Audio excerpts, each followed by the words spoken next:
Hello guys! I-share ko kung paano gumawa ng cornbread. Isa ito sa paborito ng asawa ko. Ilalagay ko sa description box ang mga ingredients. Ang unang gagawin ay pagsamasamahin ng mga dry ingredients na all-purpose flour, yellow cornmeal, sugar, baking powder at salt.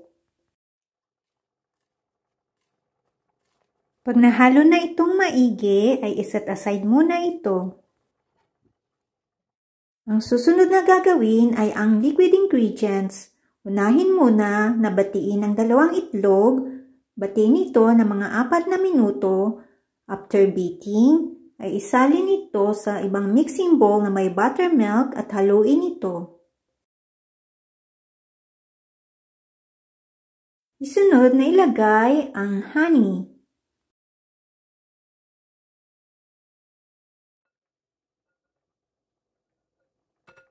Pagkatapos maglagay ng honey, ay isunod na ilagay ang isang stick ng melted and salted butter at ibuhos na rin ang vegetable oil at muli itong haluin.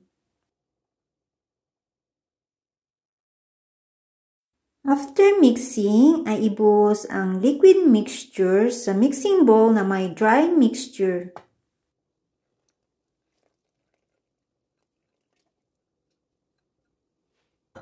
Haluin ito hanggang mawala ang mga buo-buong harina. After mixing, ay set aside muna ito.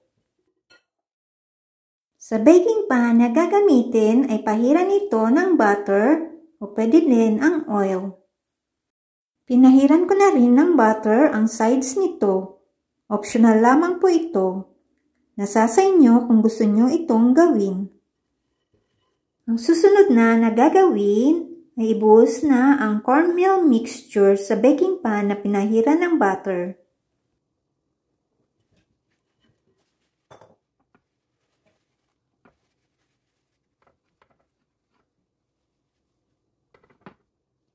I-bake ito sa preheated oven 350 degrees Fahrenheit. Bake for 30 minutes or until toothpick inserted comes out clean. And after baking, ay tanggalin sa oven. Habang mainit pa ang cornbread, ay maglagay ng melted butter sa ibabaw nito. Pag malamig na ito, ay pwede po itong hati-hatiin bago iserve. Love must be completely sincere. Hate what is evil. Hold on to what is good. Romans 12:9. Thanks for watching.